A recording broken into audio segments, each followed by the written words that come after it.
dan salam sejahtera Bapak Ibu Guru SD Manyu 2 yang kami hormati. Marilah kita bersama-sama mengucap syukur pada Tuhan Yang Maha Esa. Sebelum acara kita lanjutkan, mudah-mudahan acara pada siang hari ini nanti apa yang saya sampaikan bisa bermanfaat untuk kita semua, khususnya Bapak Ibu dan anak-anak di SDN Manyu 2. Pada siang hari ini saya akan menyampaikan kinerja kepala sekolah ini. Pengelolaan kinerja kepala sekolah tahun pelajaran 2004-2005 di SDN Manyu 2. Adapun indikator yang saya buat yaitu memandu perencanaan pembelajaran di SDN Manyu 2.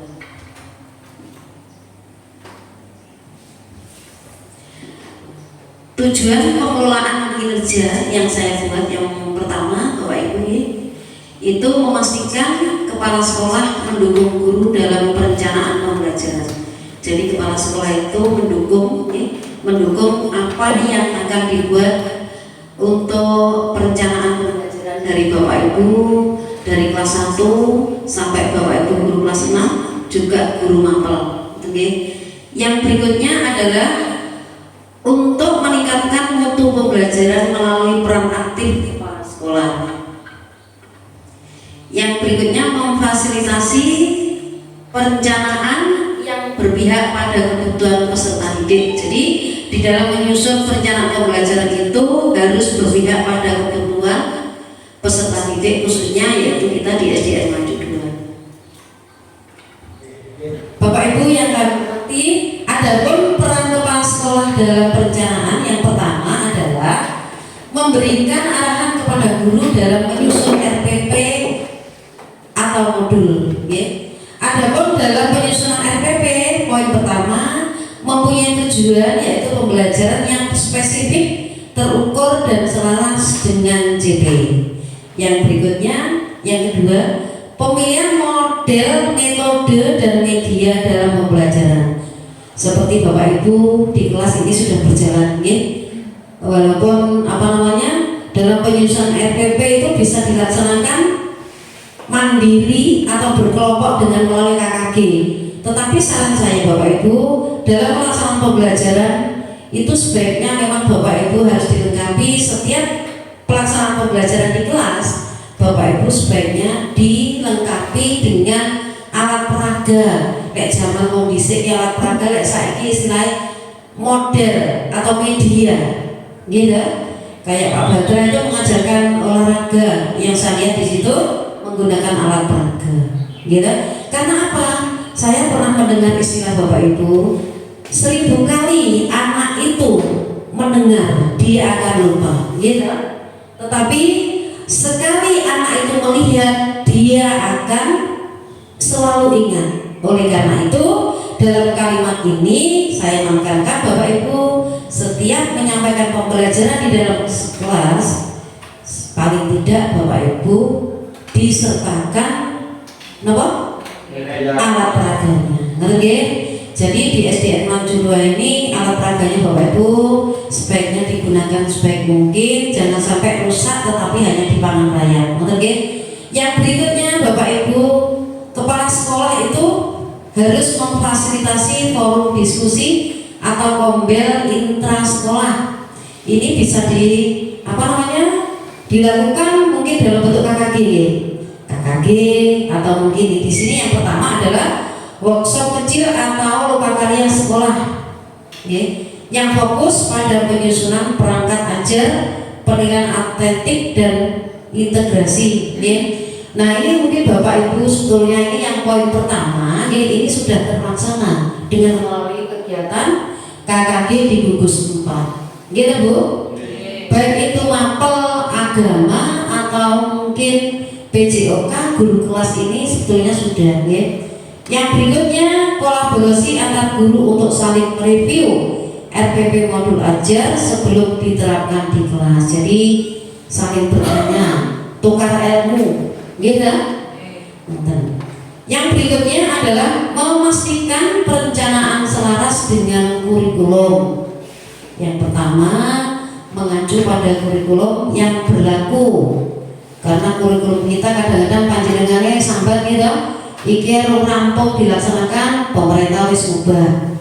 Jadi dalam penyusunan tadi yang saya sampaikan, perencanaan perencanaan pembelajaran itu harus mengacu pada kurikulum yang berlaku.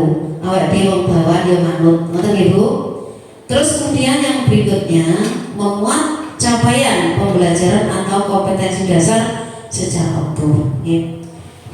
Yang berikutnya yaitu kepala sekolah dalam penyusunan perencanaan punya tugas mendorong penggunaan data hasil belajar dalam perencanaan. Nah, dalam poin ini yang pertama, Bapak Ibu, data hasil asesmen penilaian penilaian formatif dan sumatif untuk memetakan capaian peserta didik. Jadi untuk mengukur kemampuan anak sampai di mana.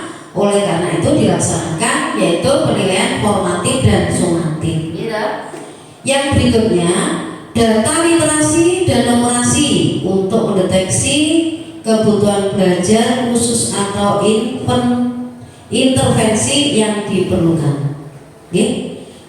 Bapak Ibu, itu untuk peran kepala sekolah dalam mendukung perencanaan dalam pembelajaran di SD kita. Yang berikutnya indikator dalam memandu perencanaan. Yang pertama adalah kepala sekolah mengadakan supervisi perencanaan minimal 1 kali semester. Ini Bapak Ibu mungkin saya pernah masuk gitu, dengan menggunakan apa namanya Bu Yani yang dibuat itu alat ya, aku bilang alat apa yang untuk pembelajaran perencanaan Jadi di situ Bapak Ibu tema apa yang panjenengan atau CP apa yang panjenengan ajarkan di dalam kelas, kepala sekolah mengadakan supervisi. Nah, supervisi Bapak Ibu yang terbiasa di SD kita, sebelum saya melaksanakan supervisi Bapak Ibu, otomatis saya harus berbicara dengan panjenengan dulu. Tidak langsung aku ujuk-ujuk ning jero ning kelas terus nggawa perangkat supervisi atau penilaian gitu. Jadi dalam supervisi itu kepala sekolah harus kansenan dulu, mungkin Pak aku tanggal sekian mau masuk di kelas dengan melaksanakan supervisi. Oleh karena itu diharapkan dalam supervisi itu mendapatkan hasil yang maksimal. Itu harapannya seperti itu. Yang berikutnya memberikan umpan balik terhadap perencanaan guru. Setelah supervisi hasilnya kemudian diadakan umpan balik, ada kesulitan atau mungkin kekurangan, itu kepala sekolah dalam supervisi itu menyampaikan. Jadi biar hasilnya maksimal antara dalam penilaian supervisi itu memang nggak boleh langsung setelah supervisi terus tertutup. Pokoknya tak supervisi ya tetapi harus memberikan umpan balik terhadap perencanaan guru. Sempurna, harus begini, harus begitu, seperti itu Terus kemudian Bapak Ibu mendorong inovasi dalam rancangan pembelajaran. Ini. Yang berikutnya menjamin perencanaan mendukung profil pelajar Pancasila. Ini Jadi ini dilaksanakan di kurikulum Merdeka yang kemarin Terus kemudian strategi apa yang harus dilaksanakan? Jadi kepala sekolah mengambil strategi yang pertama adalah supervisi terjadwal. Ini kepala sekolah sebelum melaksanakan supervisi, Bapak Ibu, kepala sekolah melaksanakan yaitu membuat perencanaan dulu. Contohnya saya membuat kelas ini tanggal sekian. Terus kemudian kelas ini tanggal sekian, otomatis saya kan harus omong-omongan bahasanya dengan guru tersebut. Jadi jadwal waktunya yang harus kita tentukan dulu. Jadi tadi saya sampaikan orang kok ujuk-ujuk langsung saya masuk di kelasnya Pak Wijaya ini apa Bu? Kok moro-moro Bu? Jadi memang harus terjadwal dulu. Terus kemudian Bapak Ibu ini sekedar masukan dalam penjadwalan supervisi itu memastikan semua guru mendapatkan bimbingan.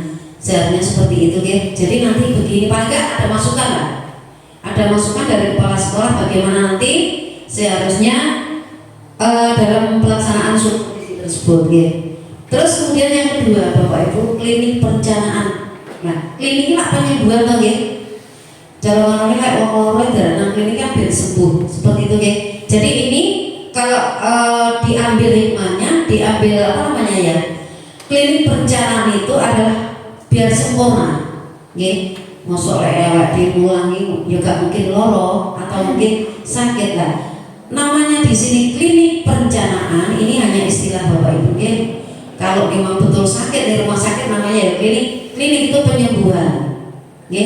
Dalam perencanaan yang apa namanya untuk SDN lanjut 2 itu memang harus dilaksanakan juga klinik perencanaan.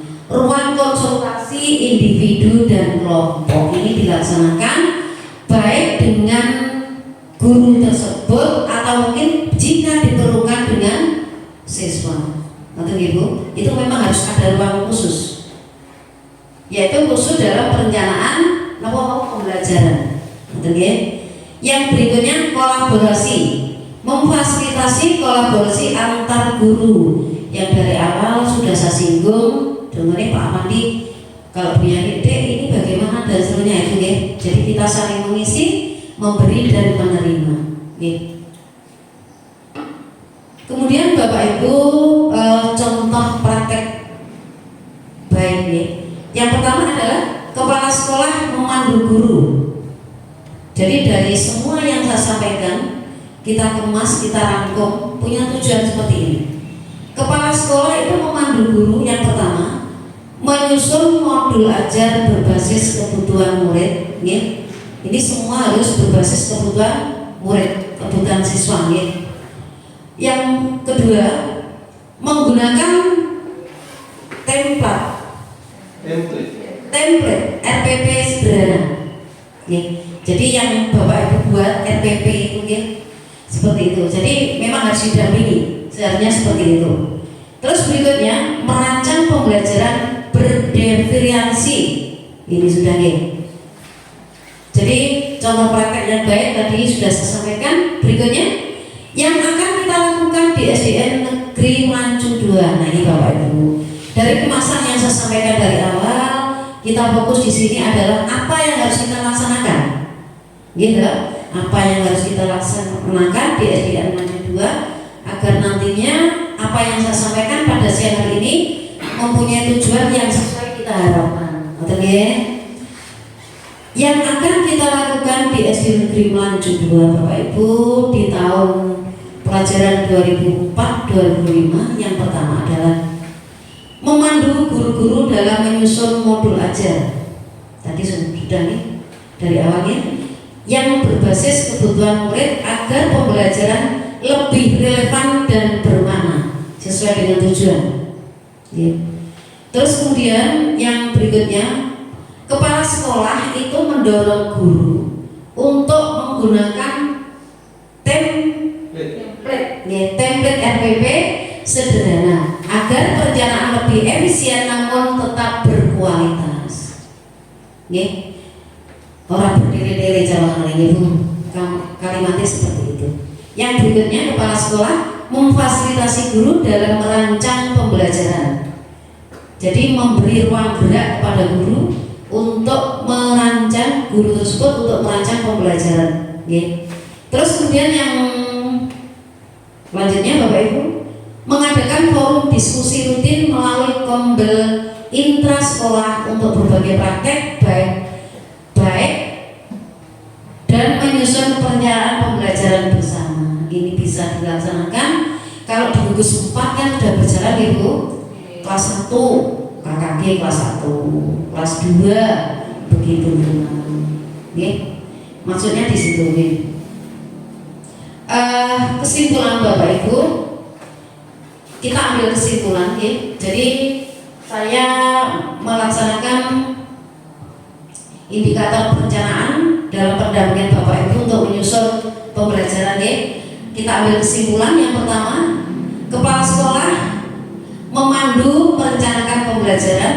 Berikutnya merencanakan perencanaan itu harus yang berkualitas. Maksudnya seperti ini ya. leaderhood bagi guru. Terus pembelajaran efektif, hasil belajar yang meningkat, gitu. Jadi semua apa yang saya sampaikan tadi ujung-ujungnya adalah kita hasil belajar di SDN Lanjut 2 itu akan meningkat dari sebelumnya. Oke. Itu Bapak Ibu topik pembelajaran kinerja kepala sekolah yang saya ambil. Harapan saya Bapak Ibu yang saya sampaikan tadi di SDN Lanjut 2 bisa lebih meningkat lagi, baik dalam penyusunan pembelajaran, kegiatan pembelajaran di kelas, maupun tadi yang saya sampaikan adalah penilaian terhadap anak siswa. Pada akhirnya kita mempunyai tujuan adalah SDN Lanjut 2 agar lebih maju lagi. Itu saja Bapak Ibu dari saya, apa yang saya sampaikan dari awal. Mudah-mudahan bermanfaat untuk kita semua, dan kurang lebihnya mohon maaf. Akhirul kalam. Wassalamualaikum warahmatullahi wabarakatuh.